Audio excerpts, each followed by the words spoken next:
Talvez você até tenha uma noção sobre o que é santidade ou santificação. Hoje vamos ter a oportunidade de buscar na Bíblia vários textos que falam a respeito desse assunto e compreender melhor a vontade de Deus para a nossa vida. Por isso, pegue sua Bíblia, se junte a nós nesse estudo. Nossos amigos aqui já estão todos com as Bíblias nas mãos, prontos para começarmos mais um momento de estudo. E como vocês já sabem, a gente sempre aqui ora, né? Antes de abrir esse livro sagrado. E eu queria convidar vocês para que nós orássemos mais uma vez, pedindo a bênção de Deus para o nosso estudo. Você que está em casa, se puder, junte-se a nós também nesta oração. Pai querido, muito obrigado por estarmos reunidos mais uma vez para estudarmos a Tua Palavra. Que o Teu bom e Santo Espírito esteja conosco e que nos faça compreender a Tua vontade para a nossa vida. Abençoe-nos agora nesse estudo. Pedimos em nome de Jesus. Amém. Santificação. Quando você ouve essa palavra, o que você imagina? O que significa ser santo à luz da Bíblia? Vamos olhar para alguns textos? O primeiro deles está lá no Evangelho de João, no capítulo 17. Abra sua Bíblia aí, João, capítulo 17. No verso também 17. A Bíblia que estamos usando aqui no auditório é a página 724. Página 724. João 17, 17. Você sabe que o capítulo 17 do Evangelho de João é uma oração de Cristo em prol dos discípulos e também em prol daqueles que um dia viriam a crer nele como Salvador. E no verso 17, Jesus orou assim: santifica-os na verdade, a tua palavra é a verdade. Então Cristo orou para que os discípulos fossem santificados. Então é desejo de Cristo que nós sejamos santos. Agora um outro texto de Hebreus. Olha o que diz a Bíblia em Hebreus, capítulo 12, verso 14. Segui a paz com todos e a santificação, sem a qual ninguém verá o Senhor. Esse verso ele é muito conclusivo, né? Nós temos que seguir a paz com todos e seguir a santificação, sem a qual ninguém verá o Senhor. Isso quer dizer que para nós vermos um dia a Deus, nós temos que passar pelo processo da santificação. E o que significa esse processo da santificação? O que significa ser santo? Nós conhecemos aí tradicionalmente aqueles homens e mulheres que culturalmente, tradicionalmente, se atribuem como santos, né? E a gente fala sobre São Pedro, São Paulo, São Tiago, e essa expressão são como sendo um santo. Mas nós vamos entender pela Bíblia hoje que santo não é ninguém que um dia viveu por aqui, morreu e está no céu. Ao contrário disso, a Bíblia ensina que as pessoas que morreram, elas estão mortas. Não tem ninguém no céu, com exceção daqueles que a Bíblia diz que lá estão. Nós podemos citar nominalmente Moisés, Elias e Enoque. Então a Bíblia declara que esses três estão no céu. Mas mesmo esses três que já estão no céu, eles não têm nenhuma função mediadora, como se crê hoje em alguns santos. E acha-se que esses santos intercedem por nós de alguma maneira. Não, a Bíblia é contrária a esse ensino. A Bíblia ensina que quem morreu está morto. Aguardando o quê? A ressurreição. Quando vamos para o Evangelho de João, capítulo 5, verso 28 e 29, Jesus diz exatamente isso. Não vos maravilheis disto, porque virá a hora em que todos os que se acham nos túmulos ouvirão a sua voz e sairão. Os que tiverem feito bem, para a ressurreição da vida. E os que tiverem praticado o mal, para a ressurreição do juízo. Ora, se os mortos um dia vão ressuscitar, não tem ninguém no céu. Ninguém ressuscitou e foi para lá. Mas a ideia comum que se tem hoje de santo é de alguém que já morreu, já foi para o céu e está lá trabalhando em prol de outros. Essa ideia é contrária à Bíblia. Essa é uma ideia arraigada na tradição brasileira religiosa, mas não é bíblica. A Bíblia não apoia essa ideia. Bom, Se não tem santo no céu como a tradição ensina, o que então é ser santo? De que santidade a Bíblia está falando que eu e você precisamos ter para alcançarmos então o céu? Vamos ver então o que alguns textos da Bíblia nos revelam. Vamos começar com Paulo. Paulo escreveu várias cartas. No Novo Testamento temos várias delas. E aqui você vai encontrar uma a Romanos e outra à igreja de Filipos. E Paulo diz assim no início das cartas: a todos os amados de Deus que estais em Roma, chamados para ser de santos, graça a vós outros e paz, da parte de Deus nosso Pai e do Senhor Jesus Cristo. Como Paulo chamou aos membros da igreja de Roma? Vocês foram chamados para ser o quê? Santos. Agora vamos para Filipenses 1:1.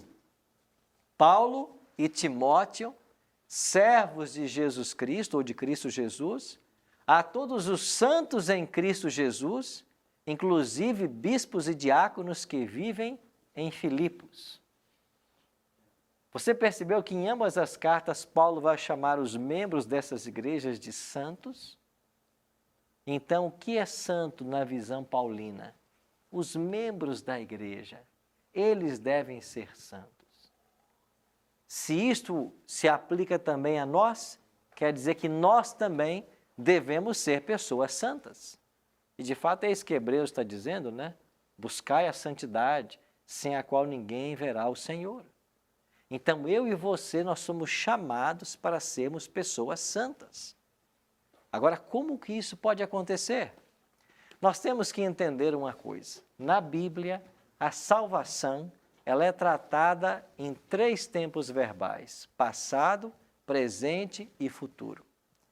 Em alguns textos da Bíblia, a salvação é algo do passado, em outros do presente e em outros do futuro. E quando a Bíblia trata a salvação em aspectos distintos, é porque ela está falando da obra contínua de Deus em nossa vida. E essa obra na vida do cristão, até ela se concretizar, ela está dividida em 3 etapas. E nós chamamos a salvação, as 3 fases da salvação, nós chamamos de justificação, santificação e glorificação. O que é justificação? Que tem a ver com o nosso passado. É aquilo que nós estudamos na semana passada. Estão lembrados que nós aprendemos aqui sobre salvação?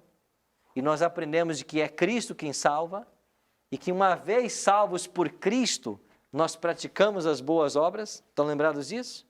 Então, quando é que eu sou salvo por Cristo? Quando eu me entrego a Ele. Quando eu o aceito como meu Salvador pessoal. Isso acontece em algum momento da vida do ser humano. Para alguns acontece na infância, para outros na adolescência ou na juventude, para alguns só no ocaso da vida, já em idade avançada, mas é um momento que você se abre à influência do Espírito Santo e você rende sua vida a Cristo. Quando nós aceitamos a Cristo como Salvador pessoal, a Bíblia diz que nós fomos justificados. Então, o que é justificação? É Deus perdoar você e, por causa dos méritos de Cristo, salvar você. Isso tem a ver com o nosso passado, certo? Agora que eu fui salvo no passado, como que eu devo proceder hoje, no presente? Vivendo em santidade. Então, santificação é uma segunda etapa do processo completo da salvação. Pedro. Pastor, estudamos na aula passada, né, que aquele que crê em Cristo será salvo. Mas parece que um requisito a mais agora. Você tem que crer e ser santo. E sabe, parece que o que ele falou não falou tudo. Não foi a completude da palavra? Do critério da salvação. Ok. Entendeu? Essa é a minha dúvida. É que fica confuso. Claro que tudo indica uma consequência quando você se torna escravo de Cristo e seguir seus passos. Mas não que isso seja requisito para a salvação. Ok. A grande questão do verbo crer é que na Bíblia o crer é algo dinâmico, envolve a ação. É igual, por exemplo, tem uma ilustração que eles usam no passado aí, né? Falava a respeito de um equilibrista que estendeu aí um cabo de aço sobre o abismo e ele tinha a capacidade de, com um carrinho de mão, ele passava de um lado para o outro, empurrando um carrinho de mão. E ele pergunta para a multidão, vocês acreditam que eu consiga ir daqui para o outro lado, em cima desse cabo de aço, passando com esse carrinho de mão? E todos gritavam, acreditamos, nós acreditamos. E ele ia e voltava. Vocês acreditam? Acreditam. Pois bem, agora quem é que vem e entra dentro do carrinho agora? E eu vou atravessar com você. Aí não veio nenhum voluntário. Eles acreditavam de fato? Não. Porque se eles acreditassem de fato, eles entrariam dentro do carrinho. Isso é crer à luz da Bíblia. Não é algo estático. Quando você crê, envolve a ação. Então, esta crença não é apenas um exercício mental que diz assim, eu creio que Jesus é o Salvador. É mais que isso. Eu me relaciono com Ele. Eu vivo uma experiência diária com Ele. Então, quando a Bíblia diz que crê no Senhor Jesus e será salvo tu e tua casa, ou quem crer e for batizado será salvo, envolve que você crê e você agora passa a viver essa experiência da salvação. Então, quando eu creio em Cristo, agora eu fui justificado. E, naturalmente, a ação dele na minha vida me levará ao que nós chamamos de santificação. Então, tem uma frase em teologia que a gente usa muito, que é o seguinte, justificação é o nosso título para o céu. Santificação é a nossa idoneidade para o céu. Na justificação, nós fomos declarados justos. Na santificação, Deus nos torna justos. Uma pessoa que era um criminoso, quando ele se entrega a Cristo, ele é perdoado pelos crimes que cometeu. Na santificação, ele não mais comete crime.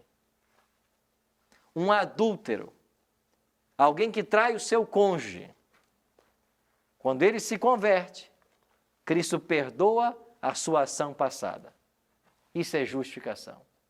Na santificação, Cristo dá poder a ele para não mais trair seu cônjuge. Isso é santificação. Então, crer sempre será algo dinâmico na Bíblia. Sim, querido amigo.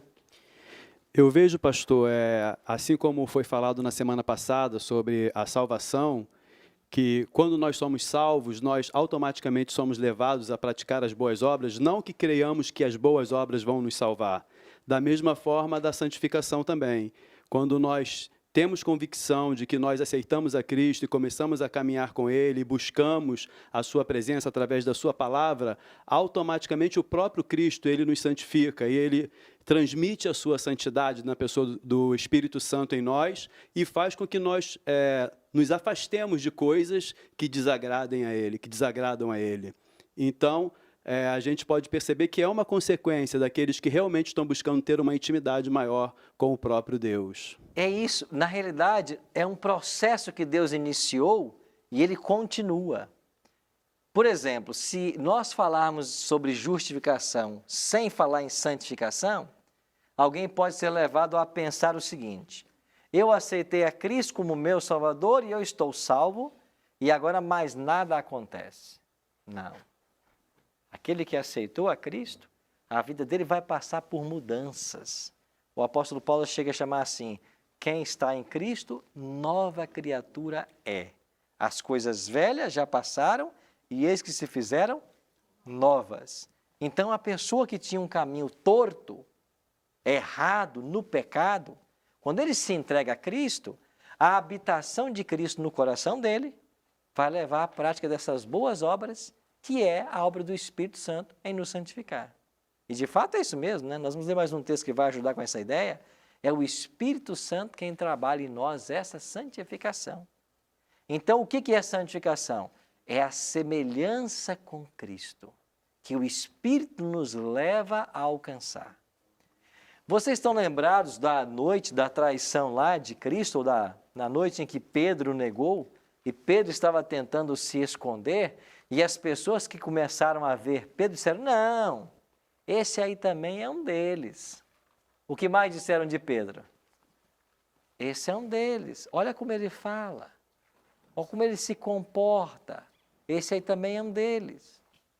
Ou seja, Pedro não podia esconder o fato de ser cristão.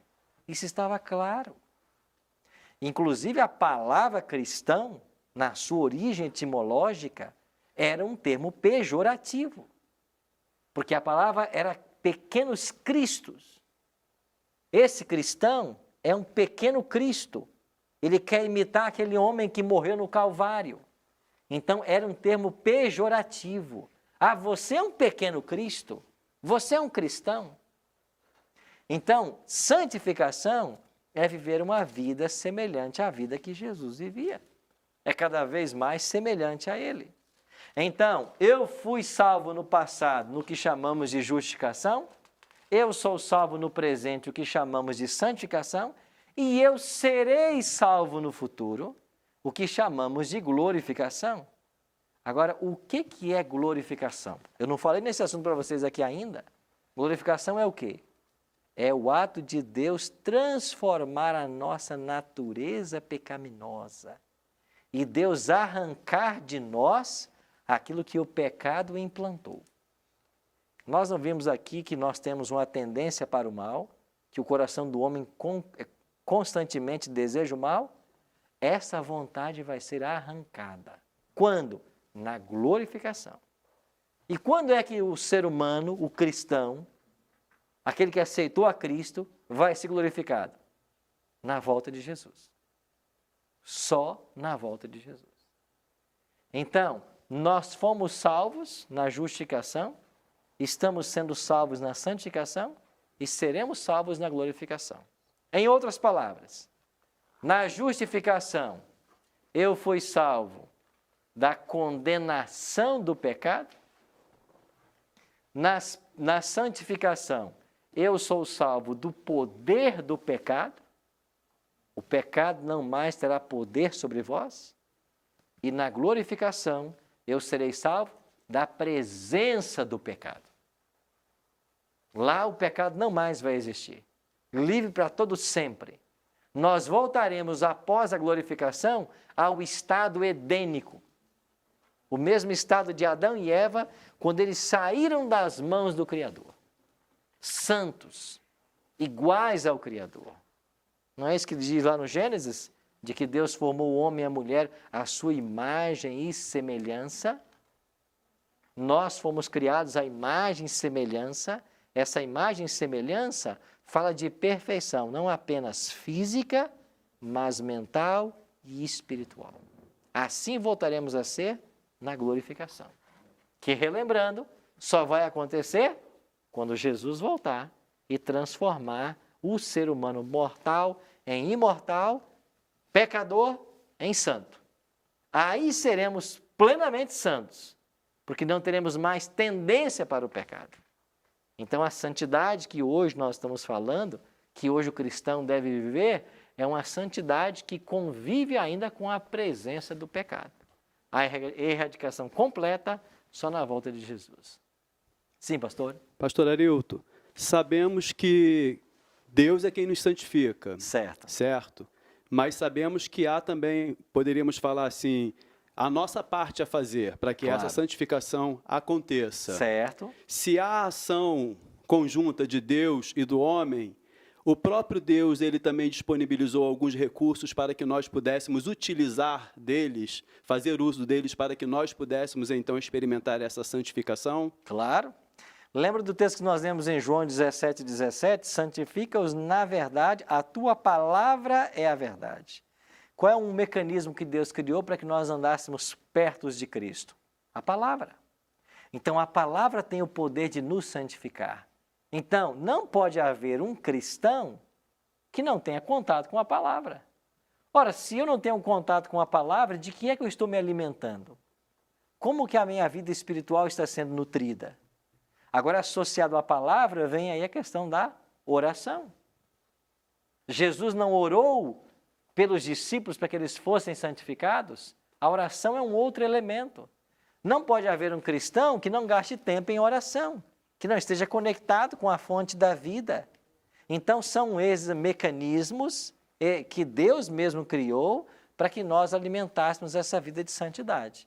Oração, estudo da palavra, testemunho. O que é testemunho? contar para os outros aquilo que Deus tem feito na nossa vida. Então, todas essas coisas são importantes para nós crescermos em Cristo.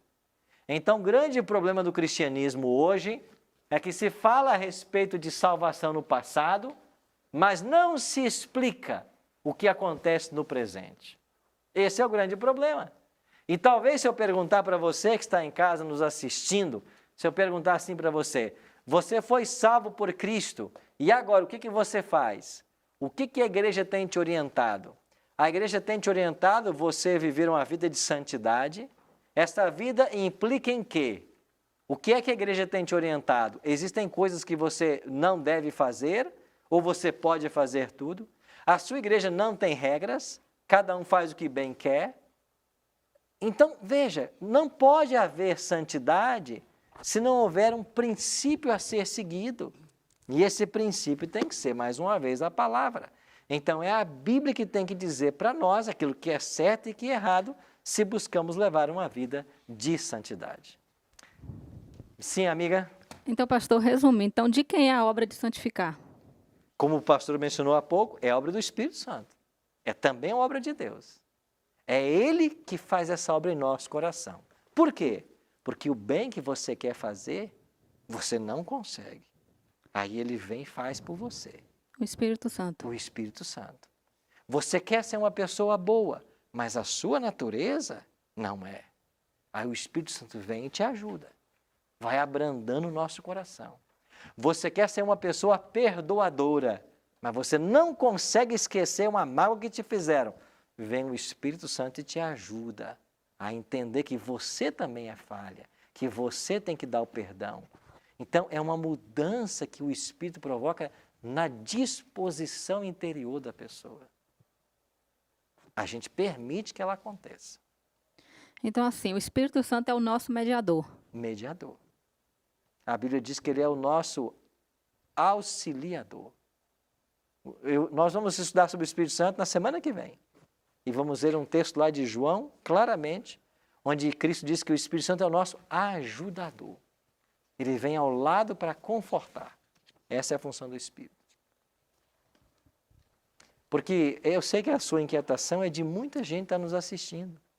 Porque nós, às vezes, aprendemos uma cartilha de faz isso, e a gente começa a fazer, e daqui a pouco a gente está achando que a obra de salvação é uma obra humana.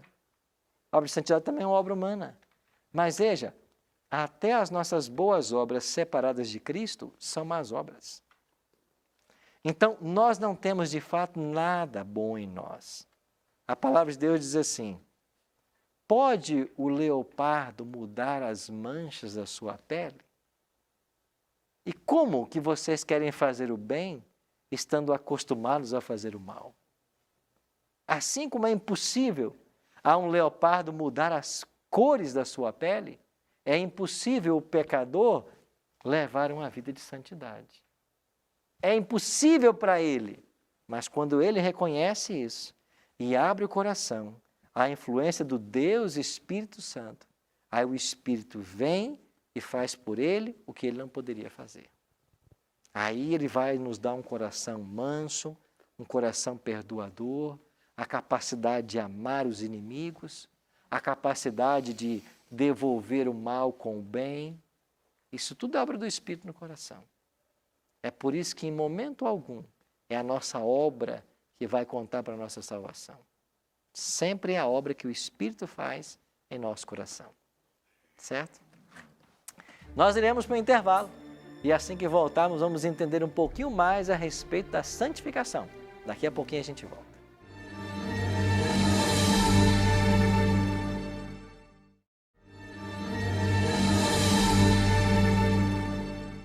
Estamos de volta com o programa Bíblia Fácil, aprendendo hoje a respeito de santificação. Você quer ter acesso a esse guia de estudo com todos os versos que estamos usando aqui, com toda a explicação? É um presente que a gente tem para você, é muito simples. Basta você ligar para nós em horário comercial.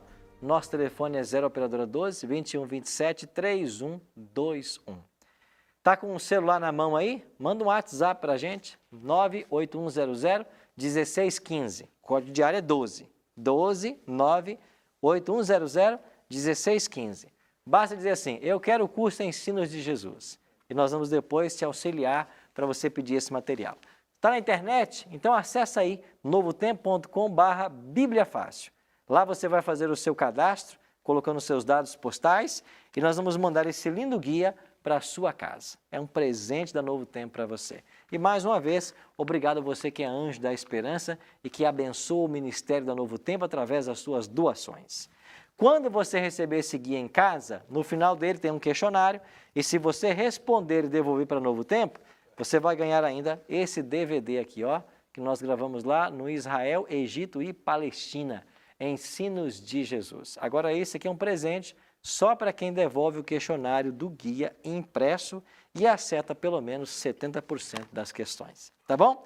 Peça agora o seu material e acompanha junto com a gente a mesma temática. E aproveitando, você está convidado para nos visitar amanhã à noite, ou domingo à noite, né? Quem está assistindo aí no sábado, domingo à noite, a gente tem na Igreja Adventista um estudo semelhante ao do Bíblia Fácil. E você está convidado a fazer uma visita para nós. Se você não sabe onde encontrar uma igreja adventista perto da sua casa, acesse o site encontreumaigreja.com.br. Lá você descobre o endereço bem pertinho aí da sua casa, tá bem? Terminamos o primeiro bloco e a Bárbara tinha uma pergunta. Sim, pastor. É a respeito da santificação, como o senhor falou no bloco passado. Na igreja que eu estava frequentando ultimamente, eu tenho amigos lá que sempre me falam, né, a respeito sobre isso, que lá o pastor, ele sempre fala, né, ou alguma liderança, né, que lá é constituída por líderes, 12. Aí, geralmente, a célula que eu participava, ele dizia, olha, a igreja hoje vai se levantar sobre o tema da santificação, que Deus falou para o pastor que a igreja precisa de santificação. E ali, a igreja em peso se levantava junto com a célula para começar a vestir roupa de pano de saco, sabe? Andar descalço, subir monte, descer monte. E ali começava aquele processo, aí se abdicava de chocolate, dessas refrigerantes, dessas guloseimas. Só põe água. Isso, só põe água. Isso convém da Bíblia? Isso entra no processo de santificação ou é doutrina? Ok. Vamos tentar ir por partes, né? Se você vai para a Bíblia, no Antigo Testamento principalmente, havia na cultura hebraica uma forma de demonstrar arrependimento e tristeza. Se você vai para o livro de Jó, por exemplo, ele é um deles, que vai se vestir, né, de algum tipo de tecido, em algum momento até tirar, né, vai sentar na poeira, colocar cinza sobre a cabeça. Se você vai para o livro de Jonas, quando Jonas foi até a cidade de Nínive e pregou que se eles não se arrependessem, eles seriam destruídos, você tem até o rei da cidade se vestindo de pano de saco, né? Sentando na cinza, no pó da terra, colocando cinza sobre a cabeça. Era uma forma que as pessoas tinham, dentro da cultura deles, de demonstrar contrição e arrependimento. Certo? Então, este era um hábito da cultura daquele momento. Quando você vai para o Novo Testamento, você já encontra agora um outro elemento que não tinha no Antigo Testamento. As pessoas, quando se arrependiam dos seus pecados, elas procuravam João Batista para serem batizadas. E o batismo, que é uma doutrina que começa no Novo Testamento com João Batista, torna-se a doutrina ou a cerimônia símbolo de arrependimento. Veja, já assumiu uma nova dimensão. E hoje, o que é o arrependimento para o cristão à luz da Bíblia? Para mim, o melhor sinônimo é tristeza. Então, arrependimento é sentir tristeza por algo que você fez. Então, quando eu estou arrependido, eu fico triste por ter feito algo do qual me arrependo. Agora, eu preciso praticar o que se praticava no Antigo Testamento, como vestir panos de saco, ir para o meio de uma rua e me assentar em sinal de contrição? Não. Isso culturalmente hoje seria até um conflitante. alguém poderia até duvidar da sanidade mental de alguém para o meio da rua, se vestir de pano de saco, se assentar e jogar cinza na cabeça. Para nós, o arrependimento, ele vai ser retratado na forma como a pessoa se comporta a partir daí. Se ele mudou de atitude, se ele de fato está triste pelo que ele fez. Agora, você mencionou um outro ponto que foi um movimento de santidade, a abstenção de certas coisas. Se a vida de santidade é um desafio constante para nós, e não apenas um dia, será que essas coisas que eu estou me propondo a não usar nesse dia não deveriam ser eliminadas da minha vida de uma vez por todas? Será que se não é bom para mim hoje que eu estou buscando a santidade, será que ontem foi bom ou amanhã será? Tudo aquilo que não presta não vai prestar sempre. A única coisa que, biblicamente, a gente pode se abster quando você está em busca de uma bênção de Deus, é o jejum. E o que é o jejum? É você se abster de comer. É você não comer nada. O que acontece quando você não come nada? Você raciocina melhor. Porque toda vez que você se alimenta, parte do sangue vai ser destinada a fazer a digestão. E a sua capacidade cognitiva é reduzida. Tanto é que quando a gente toma uma refeição boa, faz um bom almoço, a gente não raciocina mais como raciocinava antes da comida. Não é certo isso? Então, por que é que o cristão hoje jejua? Porque ele está em busca de uma bênção especial de Deus. Ele jejua por um objetivo específico. Por exemplo, daqui a um mês eu vou enfrentar um vestibular e eu quero ser aprovado neste vestibular. Eu posso fazer um plano com Deus de daqui até lá fazer 1, 2, 3, 4 jejuns, passar o dia sem me alimentar, dedicando o dia em oração por esse propósito específico. Por que é que eu me abstenho do alimento? Para que eu tenha uma mente cada vez mais lúcida para ouvir melhor a voz do Espírito Santo. Então, esse tipo de jejum, a Bíblia nos aconselha. Agora, se eu, num processo de santidade, tenho que deixar de comer isso ou aquilo, será que isso não deveria sair completamente do meu cardápio? Por que só hoje vai ser benéfico e amanhã eu possa voltar a comer? São perguntas que eu devolvo para você, para que você avalie. Certo? Mas então, santificação não pode ser obra de um dia. De fato, santificação é obra da vida toda. A obra da santificação começou quando? Na nossa justificação. Quando você se entregou a Cristo, aí também começou a santificação. E ela vai com você até quando? Até na volta de Jesus, que vai ser a glorificação. É um processo da vida inteira. Santificação é obra de uma vida toda. Ninguém é santo do dia para a noite. É obra de uma vida toda. E esta obra é a obra do Espírito Santo, como falamos há pouco, né, Felizela? É a obra do Espírito Santo no nosso coração, que é diária.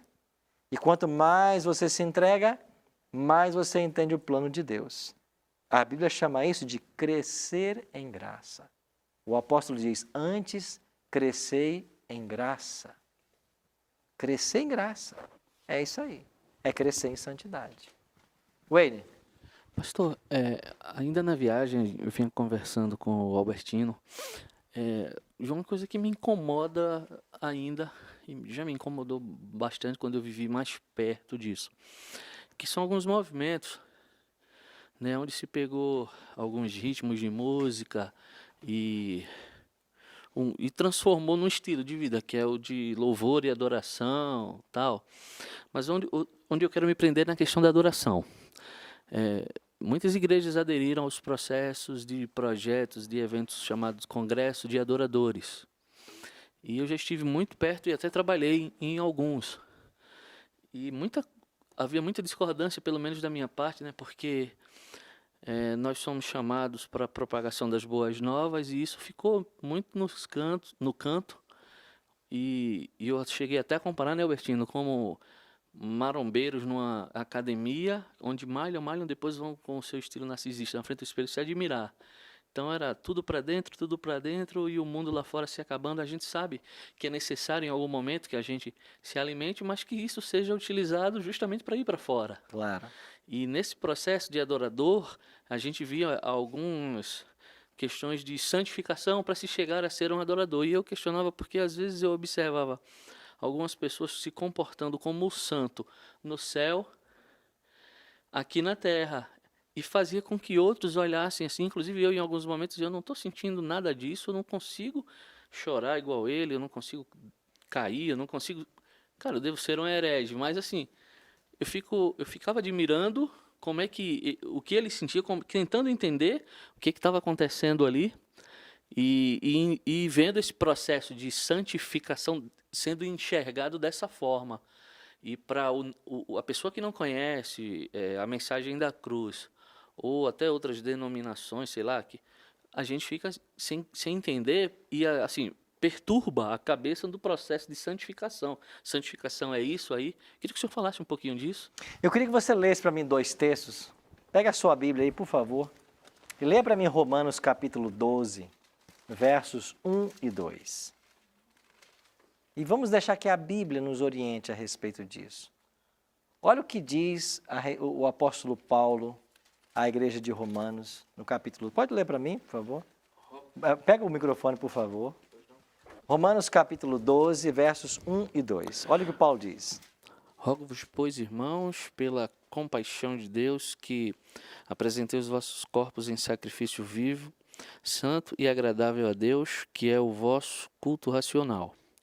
E não vos conformeis com este mundo, mas transformai-vos pela renovação do vosso entendimento, para que experimenteis qual seja a boa e agradável e perfeita vontade de Deus.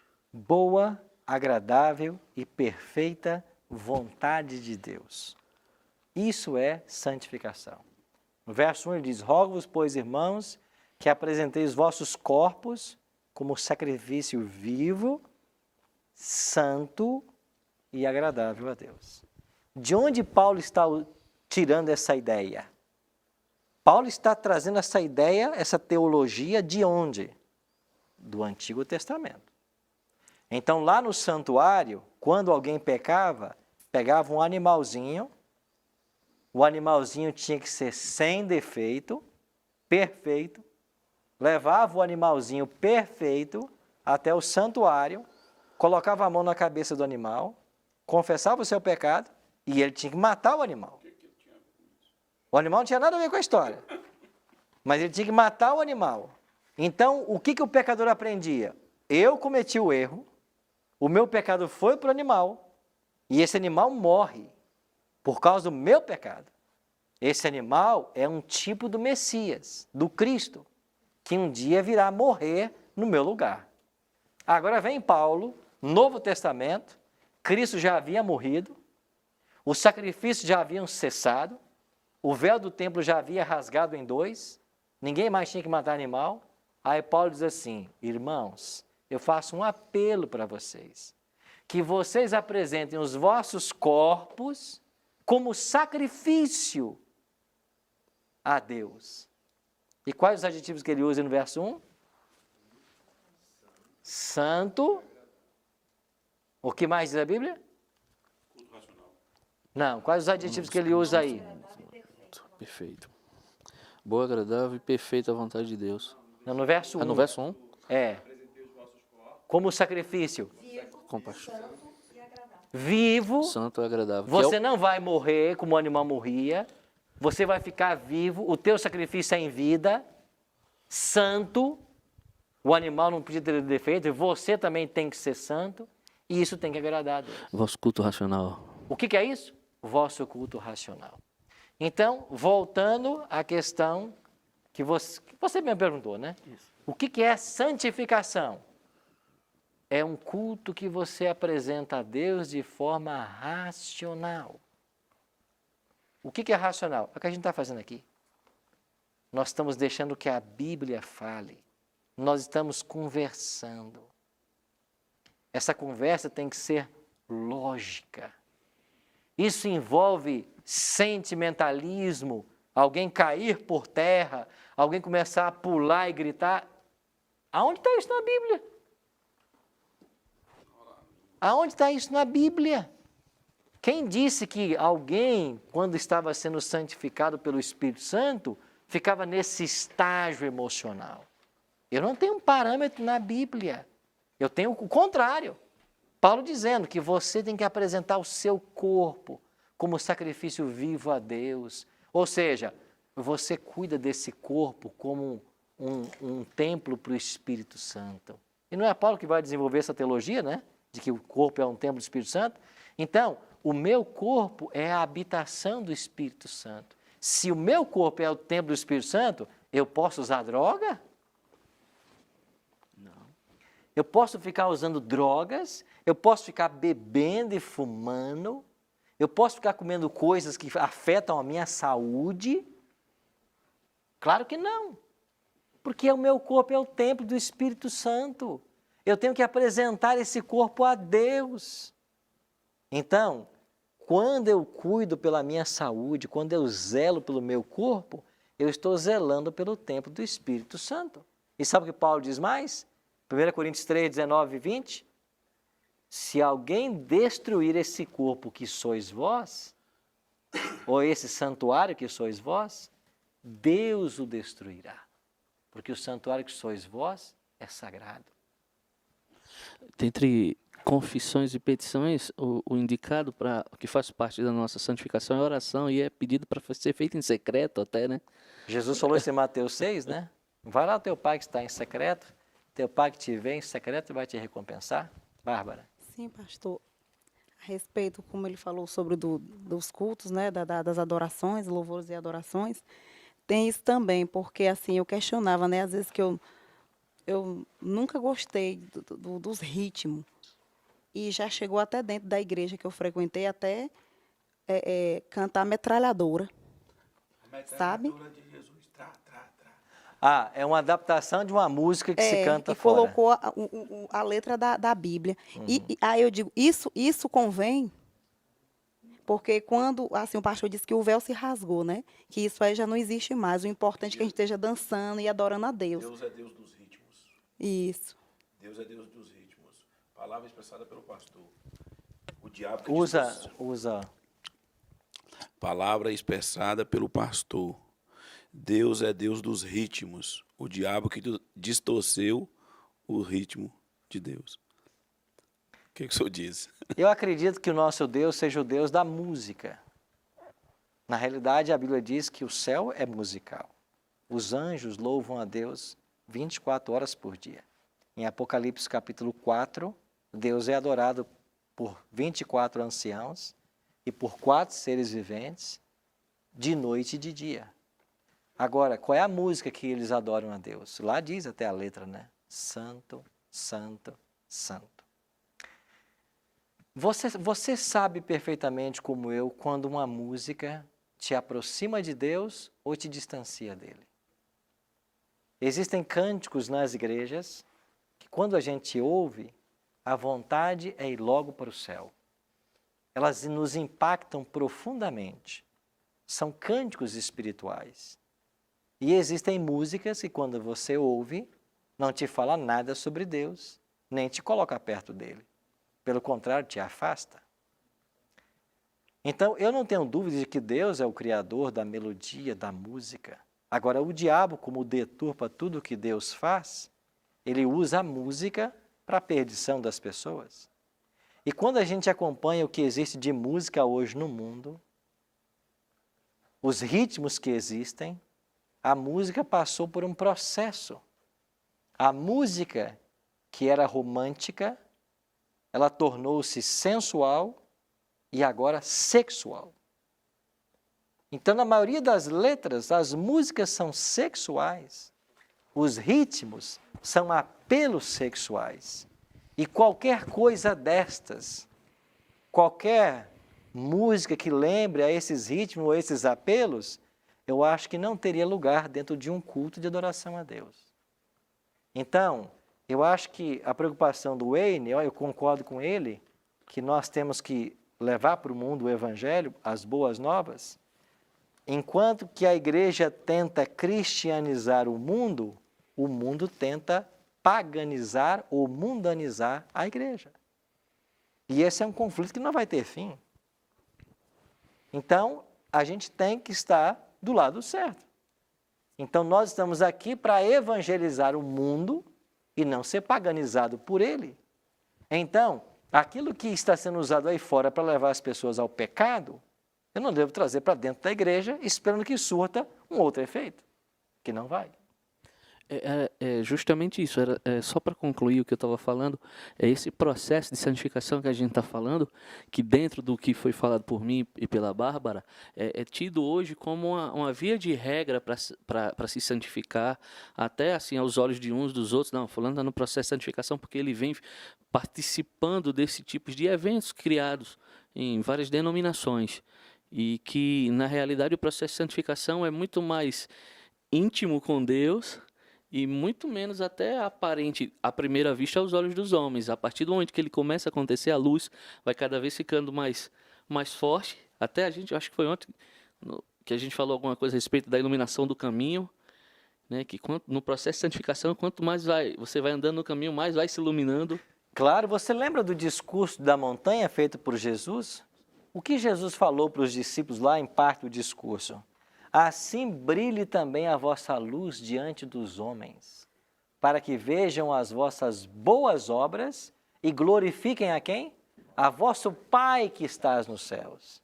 Então, a verdadeira santidade, o que é a verdadeira santidade? É alguém que vive a prática dos ensinos de Cristo. E é por isso que a gente está aqui e o tema é os ensinos de Jesus. O que é santidade? É você praticar os ensinos de Jesus. Então Jesus falou assim, ame ao próximo. Se o teu inimigo bater numa face, dá a outra para ele. Faça o bem a todos. Então, quando a gente pratica o que Jesus ensinou, isso é notório. E quando as pessoas notam isso, a glória é para Deus. É Deus que é glorificado. Então, eu não posso ficar medindo santidade de ninguém com base naquele programa que vai acontecer naquele final de semana. Porque, na realidade, santidade é o processo de uma vida toda. Então, todo cristão está envolvido nela. Ou ele pratica ou ele não pratica. É simples assim. Mas todo cristão deveria estar praticando. Pedro? Não, sobre a santificação, a gente falou muito até do mau exemplo, da transformação da igreja, o que está acontecendo com ela, mas eu ainda não que seja um conjunto de regras, mas o que é de fato ser um cristão, como se santificar, o que é ser santo. Eu sei que eu tenho que amar Deus acima de tudo, honrar minha família, ser a melhor pessoa que eu posso ser, mas parece muito vago. Ok. O que é ser santo? Você vai encontrar em Mateus 5, 6 e 7 uma boa ética do reino. Ser santo à luz da Bíblia é viver a ética do reino pregada no Sermão do Monte, por exemplo. Jesus começa falando e dizendo assim, vocês ouviram o que os antigos disseram para vocês? Não matarás? Eu, porém, vos digo, se você odiar seu irmão, você já matou. O que os antigos disseram? Não adulterarás? Eu, porém, vos digo, se você olhar para uma mulher com desejo impuro no coração, você já adulterou com ela. O que os antigos disseram? Jesus foi ampliando. Ele não cancelou o que foi dito. Ele ampliou. Não confundamos. Ele não cancelou o que os antigos disseram. Ele ampliou. Então, o que é uma vida de santificação? É uma vida em conformidade com a vontade de Cristo. Agora, onde está expressa a vontade de Cristo? Na Bíblia. Em toda ela. Mais resumida, na lei de Deus. A lei de Deus é um resumo da ética do reino. Então, você quer ser um cristão? Tem que praticar o que Cristo ensinou. Em tese, tem que praticar o que a lei nos diz. Então, você vai amar a Deus sobre todas as coisas. Você vai honrar teu pai e tua mãe. Você não vai se curvar diante de imagens de escultura. Você não vai adulterar, não vai matar, não vai roubar. Ou seja, esses são os valores do reino. Então, na prática, é você viver tudo que a palavra de Deus nos ensina. E cada dia, quando você aprende uma nova coisa, é um novo desafio para o seu crescimento. Exatamente. E eu queria terminar mostrando só uma imagem. Qual é a metáfora que Jesus usou para falar sobre santificação?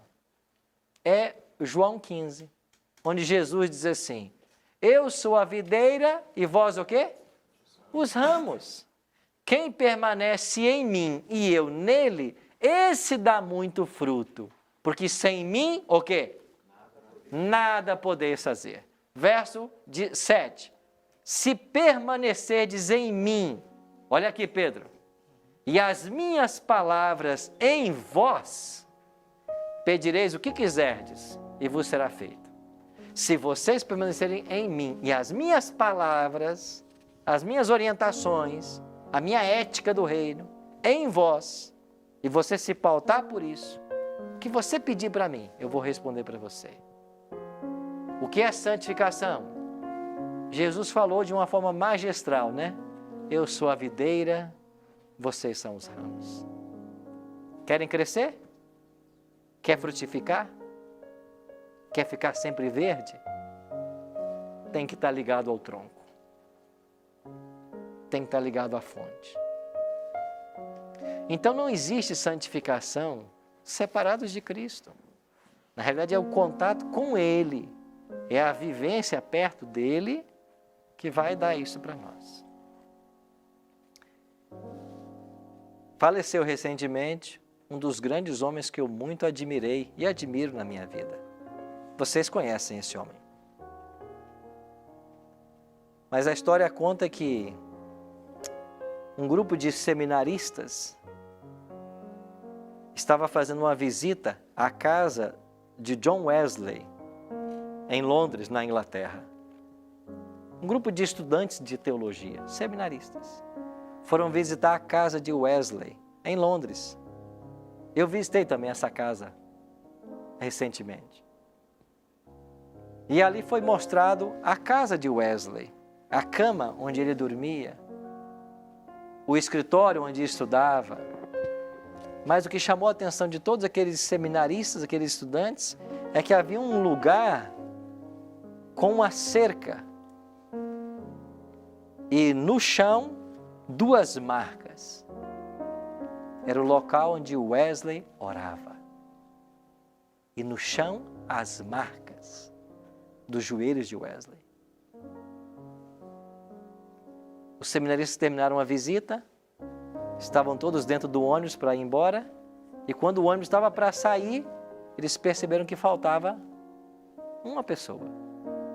E o diretor do grupo voltou para a casa de Wesley e começou a procurar em todos os ambientes o garoto que faltava, o seminarista. E quando ele chegou naquele ambiente ali de oração, ele encontrou o garoto. Ele havia pulado a cerca e se ajoelhado no mesmo local que Wesley costumava se ajoelhar para orar. E ele orava assim: Senhor, faz de novo. Senhor, faz outra vez. Ou seja, faz na minha vida o que você fez na vida de Wesley. Faz de novo. A história conta que esse diretor, né, passou também ali a corrente, né, e colocou a mão no ombro desse seminarista e disse assim: Billy, nós estamos atrasados. Vamos embora. Billy Graham. Era esse o seminarista. E morreu agora, recentemente, aos 99 anos de idade. Eu sempre olhei para Billy Graham como um homem de Deus, um exemplo de uma vida de santidade. Então eu e você podemos também buscar essa mesma santidade. E qual é o segredo? O segredo está aqui, ó. Aqui está o segredo. Ninguém frutifica separado de Cristo. Você pode escolher fazer o que você quiser. Você pode se tornar a pessoa mais bondadosa da sua cidade. Você pode pegar metade do seu salário e doar para os pobres. Você pode fazer o que você quiser. Mas se você estiver separado de Cristo, isso não vale nada. Não vale nada. Porque as nossas boas obras separadas dele, são más obras. Então o que é santidade? Ficar perto dele. Ele é a fonte. E quando você fica perto dele, é impossível não tratar bem as pessoas. É impossível não amar. É impossível não perdoar. Quando a gente fica perto dele, é ele que faz isso na gente. Ele que põe isso na gente. E você vai crescendo em graça, em conhecimento, em sabedoria.